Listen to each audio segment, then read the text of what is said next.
அனைவருக்கும் வணக்கம். இன்றைக்கி நம்ம ஃபைனான்ஷியல் அக்கௌண்டிங் அப்படின்ற சப்ஜெக்ட் கீழே இருக்கக்கூடிய ஒரு கொஸ்டினுக்கான ஆன்சர் வந்து பார்ப்போம். ஸோ இந்த கொஸ்டின் வந்து பார்த்தீங்கன்னா chapter 13 hire purchase and instalment purchase system அப்படின்ற சாப்டர் கீழே கேட்டிருக்கக்கூடிய கொஸ்டின். பேஜ் நம்பர் வந்து பார்த்தீங்க அப்படின்னா 13.40, அதாவது 13.40.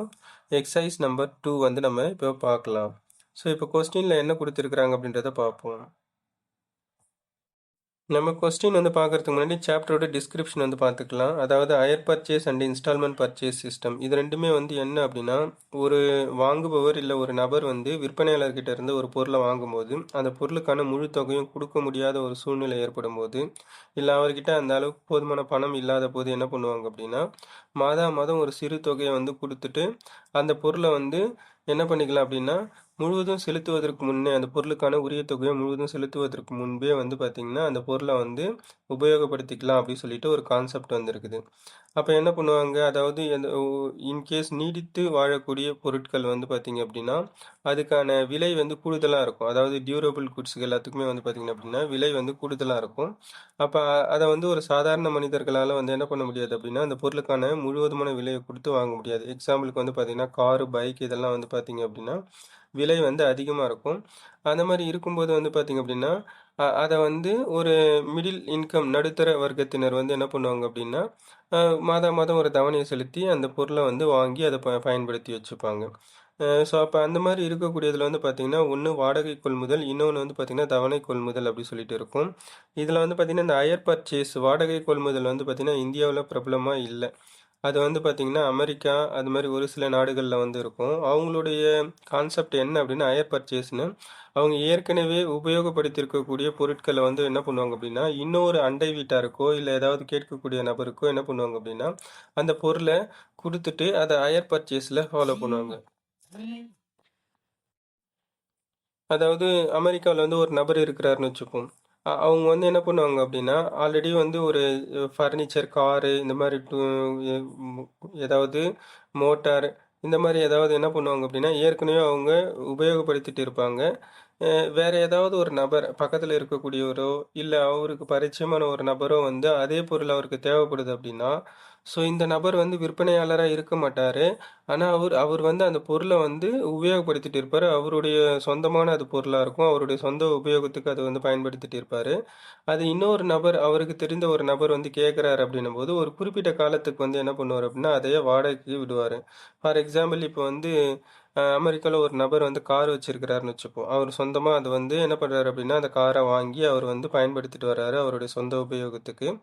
அதை வந்து என்ன பண்ணுறாரு அப்படின்னா அவருடைய ஃப்ரெண்டோ இல்லை அவருக்கு தெரிந்த ஒரு நபரோ வந்து என்ன பண்ணுறாரு அப்படின்னா ஒரு குறிப்பிட்ட காலத்துக்கு ஒரு வாரமோ இல்லை ஒரு மாதமோ இல்லை ஏதோ ஒரு 6 மாதமோ ஏதோ இந்த நபருடைய காரை வந்து வேணும் அப்படின்னு சொல்லிட்டு கேட்குறாங்க அப்படின்ற பட்சத்தில் அப்போ இந்த காரை வைத்திருக்கக்கூடிய அந்த நபர் வந்து என்ன பண்ணுவாங்க அப்படின்னா, ஸோ அந்த கேட்கக்கூடிய நபருக்கு ஒரு குறிப்பிட்ட காலம் வரைக்கும் வந்து வாடகைக்கு வந்து தருவாங்க. இது வந்து பார்த்தீங்க அப்படின்னா, வாடகை கொள்முதல் அப்படி சொல்லிட்டு இந்த கேட்டகரி அதாவது ஹையர் பர்ச்சேஸ் கேட்டகரிஸ்ல வரும். அது வந்து பார்த்தீங்கன்னா, இந்தியாவுல பிரபலமா இல்ல. அது ஏன்னா இந்தியாவுல வந்து அது நடைமுறைப்படுத்த முடியாதுன்றதுனால இல்ல.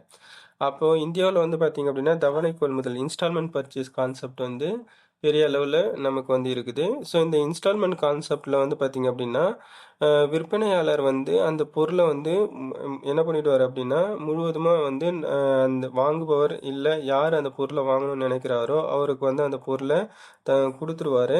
ஸோ அப்போ வாங்கக்கூடிய நபர் வந்து என்ன பண்ணிடுவார் அப்படின்னு பார்த்தீங்கன்னா அந்த இன்ஸ்டால்மெண்ட் அமௌண்ட்டை அவர் கடைசி வரைக்கும் பே பண்ணியே ஆகணும். அப்போது இந்த இன்ஸ்டால்மெண்ட் கான்செப்டில் வந்து பார்த்தீங்க அப்படின்னா யார் அந்த பொருளை வாங்குறாரோ முழுவதுமே அவரே ஓனராக இருப்பார். ஏதாவது இன்ஸ்டால்மெண்ட் பர்ச்சேஸ் சிஸ்டத்தில். இதே வந்து பார்த்தீங்க அப்படின்னா ஹையர் பர்ச்சேஸ் சிஸ்டத்தில் வந்து பார்த்தீங்கன்னா அந்த பொருளை வைத்திருக்கக்கூடிய நபர் வந்து முழுவதுமாக ஓனராக இருக்க மாட்டார். ஆனால் அதில் வந்து இருக்கும். அதாவது ஹையர் பர்ச்சேஸ் சிஸ்டத்தில் வந்து பார்த்தீங்கன்னா ஓனர்ஷிப் வந்து யார் ஒரிஜினலாக அந்த பொருளை வச்சிருந்தாரோ அவங்க தான் வந்து என்ன பண்ணுவாங்க அப்படின்னா அந்த பொருளுக்கான உரிமையாளராக வந்து இருப்பாங்க. அப்போ வாங்கியிருக்கக்கூடிய நபர் வந்து ஒருவேளை அந்த பொருள் வந்து அவருக்கு வாழ்நாள் முழுவதும் அவருக்கு தேவைப்படுது அப்படின்னா அந்த பொருளுக்கான முழு தொகையும் செலுத்திட்டு அதுக்கப்புறமேட்டு அதை வந்து அதுக்கான உரிமையை அந்த பொருளுக்கான உரிமையை கொண்டாடிக்கலாம். இதுக்கு நான் எக்ஸாம்பிள் சொன்னேன் பார்த்தீங்களா, இந்த அமெரிக்காவில் வந்து இப்போ ஒரு நபர் வந்து என்ன பண்ணுறாரு, கார் வச்சுட்டு இருக்கிறாரு. இன்னொரு நபர் அவரோட ஃப்ரெண்டோ இல்லை அவருக்கு தெரிஞ்ச நபருக்கு ஒரு 6 மாதத்துக்கு வந்து காரை வாடகைக்கு விட்டு இருக்கிறாரு. இன்கேஸ் அந்த காரை வாடகைக்கு வாங்கின அந்த நபருக்கு வந்து அந்த கார் பிடிச்சிருக்குது, அவர்கிட்ட வந்து அந்த காருக்கான முழு தொகையும் செலுத்தக்கூடிய அளவுக்கு அவர்கிட்ட பணம் இருக்கிறது அப்படின்ற பட்சத்தில் அவர் வந்து என்ன பண்ணிக்கலாம் அப்படின்னா, யார் இந்த காருக்கு உரிமையாளரோ அவர்கிட்ட அந்த காருக்கான முழு தொகையும் செலுத்திட்டு அந்த வாடகைக்கு எடுத்த அந்த நபர் வந்து என்ன பண்ணிக்கலாம் அப்படின்னா, அந்த காரை வந்து அதுக்கப்புறமேட்டு அந்த காரை அவர் பயன்படுத்திக்கலாம். ஸோ இது வந்து பார்த்தீங்கன்னா ஹையர் பர்ச்சேஸ். ஸோ இந்த மாதிரி கான்செப்டில் தான் வந்து பார்த்தீங்க அப்படின்னா இந்த சாப்டரோடைய சம் வந்து நம்ம இந்த பேஸ் பண்ணி தான் இந்த சாப்டருக்கான சம்மை நம்ம சால்வ் பண்ண போகிறோம். இப்போ இந்த எக்ஸசைஸ் நம்பர் 2ல வந்து கொஸ்டின்ல என்ன சொல்லியிருக்கிறாங்க அப்படின்றத பார்க்கலாம். இப்போ இங்க கொஸ்டின் வந்து பாருங்க, மோகன் purchases a car on higher purchase system. மோகன் வந்து என்ன பண்றாரு அப்படின்னா ஹையர் பர்ச்சேஸ் சிஸ்டம் பேசிஸ்ல வந்து ஒரு கார் வாங்கியிருக்கிறாரு அப்படின்னு அர்த்தம். ஸோ அப்போ ஹையர் பர்ச்சேஸ்னா என்ன பண்றாங்க அப்படின்னா, இதுல வந்து நான் ஏற்கனவே சொன்ன கதை தான்.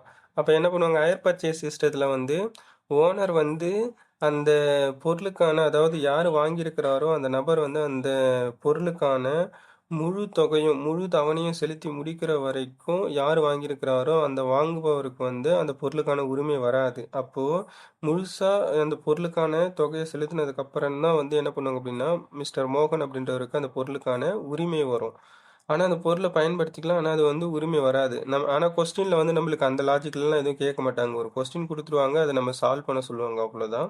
அப்போ மோகன் என்றவர் வந்து ஒரு கார் வந்து ஹையர் பர்ச்சேஸ் சிஸ்டத்துலேருந்து வாங்கியிருக்கிறாங்க. யார்கிட்ட வாங்கியிருக்கிறாங்க, யார்கிட்ட இருந்து வாங்கியிருக்கிறாங்க அப்படின்றதெல்லாம் எதுவும் சொல்லலை.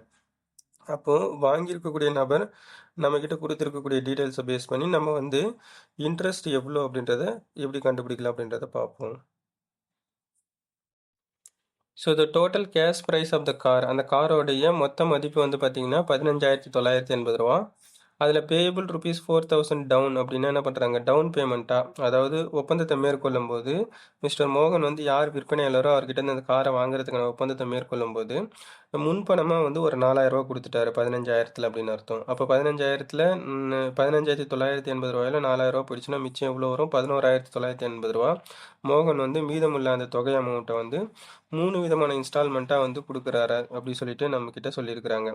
அதில் வந்து பார்த்தீங்கன்னா இது வந்து பார்த்தீங்கன்னா முதல் தவணை வந்து ஒரு 6,000, ஃபர்ஸ்ட் இன்ஸ்டால்மெண்ட் வந்து ஒரு 6,000, செகண்ட் இன்ஸ்டால்மெண்ட் வந்து ஒரு 5,000, தேர்ட் இன்ஸ்டால்மெண்ட் வந்து பார்த்தீங்க அப்படின்னா ஒரு 2,000 அப்படின்ற பேசிஸில் வந்து அவங்க கொடுக்குறாரு ஒவ்வொரு விதமாக. அப்போ interest is charge at 5% per annum, ஒரு வருஷத்துக்கு 5% வந்து வட்டி கொடுக்குறதா சொல்லியிருக்கிறாங்க. அப்போ நம்மக்கிட்ட வந்து என்ன பண்ணணும் அப்படின்னா, மிஸ்டர் மோகனுக்கு வந்து எவ்வளோ வட்டி எவ்வளோ அசல் கொடுக்குறோம் ஒவ்வொரு தவணையும் அப்படின்றது வந்து தெரியாது. அப்போ ஒவ்வொரு தவணைக்கும் எவ்வளோ, ஏன்னா இன்ஸ்டால்மெண்ட் அப்படின்னும் போது அந்த தவணையில் வந்து அசலும் வட்டியும் சேர்ந்து இருக்கும். அப்போ அதாவது பிரின்சிபல் அமௌண்ட்டும் இன்ட்ரெஸ்ட்டும் சேர்ந்து இருக்குது. அப்போ அதை வந்து நம்ம என்ன பண்ணுறோம் அப்படின்னா, நமக்கு அது வட்டி மட்டும் ஒவ்வொரு இன்ஸ்டால்மெண்ட்டுக்கும் எவ்வளோ அப்படின்றத கண்டுபிடிக்கணும் இருக்கக்கூடிய கொஸ்டினை வச்சு. இப்போ நம்ம எப்படி இந்த கொஸ்டினுக்கான ஆன்சரை சால்வ் பண்ணலாம் அப்படின்றத பார்ப்போம். இப்போ நம்மளுக்கு ஆன்சருக்கு தேவையான அந்த டேபிளர் காலம் கிரியேட் பண்ணிப்போம். Particulars, total cash price, instalment paid, interest paid, cash பெய்டுன்னு சொல்லிட்டு ஃபஸ்ட்டு வந்து பார்த்தீங்கன்னா நம்ம பர்டிகுலர்ஸ் காலத்தில் கேஷ் ப்ரைஸ், அதாவது நம்ம வண்டியை வாங்கியிருக்கக்கூடியது, அந்த கார் வந்து வாங்கினது வந்து எவ்வளோ, ஒரிஜினல் ரேட்டு 15,980 ரூபா. நெக்ஸ்ட் வந்து பார்த்தீங்க அப்படின்னா டவுன் பேமெண்ட் வந்து பார்த்தீங்கன்னா எவ்வளோ இருக்கும், நம்ம 4,000 ரூபா கொடுத்ததா கொஸ்டினில் சொல்லியிருப்பாங்க. அப்போ அது வந்து இன்ஸ்டால்மெண்ட் அப்படின்ற மாதிரியே நம்ம கணக்கில் எடுத்துப்போம். அதுவும் ஒரு one of the instalments category மாதிரி. அப்போது கேஷ் ப்ரைஸ், அதாவது கேஷாக நம்ம 4,000 ரூபா கொடுத்துட்டோம் அப்படின்னு அர்த்தம். அப்போது இப்போ இந்த 4,000 தான் இதுவும் இன்ஸ்டால்மெண்ட் பெய்ட்லேயும் அந்த டவுன் பேமெண்ட் எங்கெங்கெல்லாம் வருது பாருங்கள், இன்ஸ்டால்மெண்ட் பெய்டு காலத்துலேயும் வருது, கேஷ் ப்ரைஸ் பெய்டு காலத்துலேயும் வருது. இப்போ என்ன ஆகும், ஒரிஜினல் அமௌண்ட்டு அந்த காரோட ஒரிஜினல் வேல்யூ வந்து எவ்வளோ, 15,980 ரூபா. அதில் 4,000 ரூபா போயிடுச்சுன்னா மிச்சம் எவ்வளோ இருக்குது, 11,980 ரூபா மிச்சம் இருக்கக்கூடிய பேலன்ஸு. இந்த பேலன்ஸில் 3 இன்ஸ்டால்மெண்ட்டாக கொடுக்குறாங்க. அப்போ as per the question first instalment வந்து எவ்வளோ சொன்னாங்க, 6,000 ரூபா கொடுக்குறதா சொல்லியிருக்கிறாங்க. இப்போது இதில் எவ்வளோ வந்து பார்த்தீங்க அப்படின்னா நம்ம வந்து இன்ட்ரெஸ்ட் வந்து நம்ம பே பண்ணுறோம். அப்போ டைரெக்டாகவே வந்து பார்த்தீங்கன்னா இந்த 6,000 வந்து நீங்கள் 599 கால்குலேட் பண்ணிங்கன்னா உங்களுக்கு வரும். அப்போ எப்படி வருதுன்னு பாருங்கள். இப்போ பேலன்ஸ் அமௌண்ட் வந்து நம்மக்கிட்ட எவ்வளோ இருக்கும், மொத்தமாக வந்து பார்த்தீங்க அப்படின்னா ஸோ ரூ. 15,980 15,980 அதில் வந்து பார்த்தீங்கன்னா நமக்கு வந்து டவுன் பேமெண்ட் 4,000 போயிடுச்சு. மிச்சம் எவ்வளோ இருக்குது? ரூ. 11,980. அப்போ ரூ. 11,980 வந்து பார்த்தீங்க அப்படின்னா 5% நம்ம கண்டுபிடிச்சோம் அப்படின்னா நமக்கு வந்து எவ்வளோ வருது? ரூ. 599 வருது. இது வந்து என்னது? ஃபர்ஸ்ட் இன்ஸ்டால்மெண்ட்டோட இன்ட்ரெஸ்ட். அப்போ இந்த இன்ட்ரெஸ்ட் வந்து எப்படி வருது பாருங்க. அப்போ நம்மக்கிட்ட எவ்வளோ பேலன்ஸ் இருக்கோ அதில் 5% கண்டுபிடிக்கிறோம். ஏன் 5% கொஸ்டினில் கொடுத்துருக்குறாங்க 5%ன்னு. அப்போது 599 வந்து எதுலேருந்து கண்டுபிடிக்கிறோம்? First instalment. அப்போ பேலன்ஸ் என்னது? டவுன் பேமெண்ட் போக ரூ. 15,980 டவுன் பேமெண்ட் இந்த கேஷ் ப்ரைஸை கழிச்சிட்டே வரணும். அப்போ ரூ. 11,980. அப்போ ரூ. 11,980 இந்த பேலன்ஸில் நம்ம என்ன பண்ணுறோம்? 5% இதில் தான் கண்டுபிடிக்கிறோம். அப்போது இதில் கண்டுபிடிக்கும்போது நமக்கு இன்ட்ரெஸ்ட் எவ்வளோ வருது? ரூ. 599 வருது. இதிலிருந்து அதுக்கப்புறம் நம்ம என்ன பண்ணிக்கிறோம்? இன்ஸ்டால்மெண்ட் அமௌண்ட்டு நம்மக்கிட்ட கொஸ்டினில் கொடுத்துருப்பாங்க. இன்ஸ்டால்மெண்ட் அமௌண்ட் வந்து ஃபர்ஸ்ட் இன்ஸ்டால்மெண்ட் ரூ. 6,000 அப்படி சொல்லிட்டு. அப்போது ரூ. 6,000ல் ரூ. 599 போயிடுச்சுன்னா மிச்சம் நம்மக்கிட்ட எவ்வளோ இருக்குது?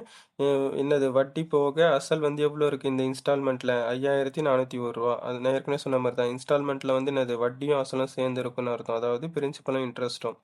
அப்போ ரூ. 5,401 வந்து இப்போ மீதம் இங்கே இருக்கக்கூடிய கேஷ் ப்ரைஸ். அப்போ வட்டி போக மிச்சம் அசல் வந்து ரூ. 5,401 வந்து ஃபர்ஸ்ட் இன்ஸ்டால்மெண்ட்டுக்கு பே பண்ணுறோம். அப்போ செகண்ட் இன்ஸ்டால்மெண்ட்டுக்கு எப்படி வருதுன்றது பார்ப்போம். செகண்ட் இன்ஸ்டால்மெண்ட்டுக்கு இந்த ரூ. 6,579 எப்படி வந்தது? ஃபர்ஸ்ட் இப்போ பேலன்ஸ் எவ்வளோ இருக்குது? ஃபர்ஸ்ட் இன்ஸ்டால்மெண்ட்டில் ரூ. 11,980. அதில் வந்து இந்த கேஷ் ப்ரைஸ் வந்து என்ன பண்ணிக்கணும்? ரூ. 5,401 நம்ம கழிச்சுக்கணும். அப்போ ரூ. 11,980 ரூ. 5,401 போயிடுச்சுன்னா மிச்சம் எவ்வளோ இருக்கும்? ரூ. 6,579 வந்து பேலன்ஸ் இருக்கும். இந்த பேலன்ஸ் வந்து ஆனால் இன்ஸ்டால்மெண்ட் அமௌண்ட் வந்து என்னது? செகண்ட் இதுக்கு வந்து பார்த்தீங்கன்னா இன்ஸ்டால்மெண்ட் அமௌண்ட் நம்மக்கிட்ட கொஸ்டினில் கொடுத்தது 5,000. அப்போது ரூ. 6,579 பேலன்ஸில் அகைன் இந்த ரூ. 6,579க்கு 5% நம்ம கண்டுபிடிக்கணும். 5% நம்ம கண்டுபிடிச்சோம்னா நமக்கு வந்து எவ்வளோ வரும்? ரூ. 329 வரும். அப்போது இந்த ரூ. 329 வந்து வட்டி, செகண்ட் இன்ஸ்டால்மெண்ட்டுக்கான வட்டி. அப்போ இதுக்கும் வந்து பார்த்திங்க அப்படின்னா அசல் எவ்வளோ இருக்குதுன்றது வந்து நம்ம பார்க்கலாம். பிரின்சிபல் வேல்யூ இந்த 5,000 செகண்ட் இன்ஸ்டால்மெண்ட் கொஸ்டினில் கொடுத்ததில் வட்டி வந்து இப்போ நம்ம கண்டுபிடிச்சது ரூ. 329 கழிச்சிட்டோம்னா மிச்சம் இருக்கக்கூடியது ரூ. 4,671 பேலன்ஸு. அப்போ இந்த ரூ. 4,671 வந்து என்னது? இது வந்து இப்போ இருக்கக்கூடிய கேஷ் ப்ரைஸ், அதாவது வட்டி போக செகண்ட் இன்ஸ்டால்மெண்ட்டில் இருக்கக்கூடிய கேஷ் ப்ரைஸு, அதாவது பிரின்சிபல் வேல்யூ. இதை நம்ம கழிச்சுக்கணும். இப்போ பேலன்ஸ் வந்து எவ்வளோ இருக்குது? ரூ. 6,579 இருக்குது. அதில் வட்டியை நம்ம கழிச்சிட்டு கேஷ் வந்து இது பண்ணிடுறோம். அப்போ ரூ. 4,579 கேஷ் வந்து என்னது? கேஷ் ப்ரைஸ், அதாவது அசல்.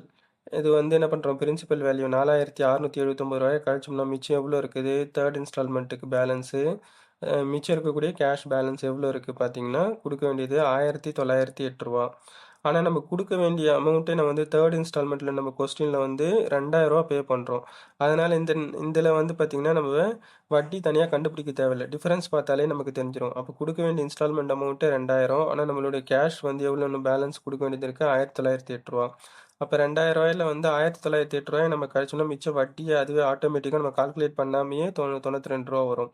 இல்லை ஃபார்முலா தான் ஃபாலோ பண்ண போகிறேன் அப்படின்னா ரூ. 1,908 அப்படியே நம்ம என்ன பண்ணுவோம் அப்படின்னா 5% நம்ம கண்டுபிடிச்சோம்னா என்ன ஆகும் அப்படின்னா டைரெக்டாக கண்டுபிடிச்சோம்னா வராது. அப்போ அதில் வந்து என்ன பண்ணுறோம் அப்படின்னா கேஷ் ப்ரைஸுக்கு வந்து 100 டிவைடட் பை 95 அப்படின்னு போட்டிங்கன்னா கூட வரும். நம்மளுக்கு அவ்வளோலாம் சிக்கல் தேவையில்லை. ஜஸ்ட் டிஃபரன்ஸ் வந்து இன்ஸ்டால்மெண்ட்லேருந்து, ஏன்னா லாஸ்ட் இன்ஸ்டால்மெண்ட்டை பொறுத்த வரைக்கும் வட்டிக்கு வந்து டிஃபரன்ஸ் பார்த்தாலே தெரிஞ்சிடும். அப்போ ரூ. 92 வந்து என்ன பண்ணுறாங்க? வட்டி. அசல் வந்து அப்போ எவ்வளோ இருக்குது? இன்ஸ்டால்மெண்ட்டில் ரூ. 92 போயிடுச்சுன்னா ரூ. 1,908 சேம் வரும். கடைசி இன்ஸ்டால்மெண்ட்டுக்கு மட்டும் நம்மக்கிட்ட கேஷ் ப்ரைஸோட, அதாவது நம்ம வாங்கின பொருளோடைய கடைசி பேலன்ஸும் கேஷ் ப்ரைஸோடைய அந்த பேலன்ஸும் வந்து என்ன ஆகும்? பிரின்சிபல் பேலன்ஸும் சமமாக இருக்கும். ஏன்னா அதோட முடிஞ்சிடுது அப்படின்னு அர்த்தம். இப்போ நம்ம இந்த டேபிளர் காலம் போட்டு நம்ம என்ன பண்ணிட்டோம்? வட்டி எல்லாத்தையும் கால்குலேட் பண்ணிட்டோம். இப்போ நம்ம வந்து ஜஸ்ட் டோட்டல் பண்ணிக்கலாம். அப்போ காலம் வைஸ் டோட்டல் பண்ணும்போது இன்ஸ்டால்மெண்ட்டில் 17,000, இன்ட்ரெஸ்ட் டோட்டல் வந்து என்னது? ரூ. 599, ரூ. 329, ரூ. 92 எல்லாமே சேர்த்து ரூ. 1,020. கேஷ் ப்ரைஸ் வந்து நம்ம டோட்டல் பண்ணோம்னா ரூ. 15,980. அப்போ நம்ம போட்டது வந்து பார்த்திங்கன்னா என்னது? அந்த பொருளோட உண்மையான விலை 15,980. இங்கேயும் அதே மாதிரி கேஷ் ப்ரைஸ் வந்து 15,980. நமக்கு அப்போ என்ன என்ன கண்டுபிடிச்சோம்? நம்ம இன்ட்ரெஸ்ட் கண்டுபிடிச்சோம். நமக்கு வேணும்னா அதை வந்து தனியாக எடுத்து எழுதி வச்சுக்கலாம்.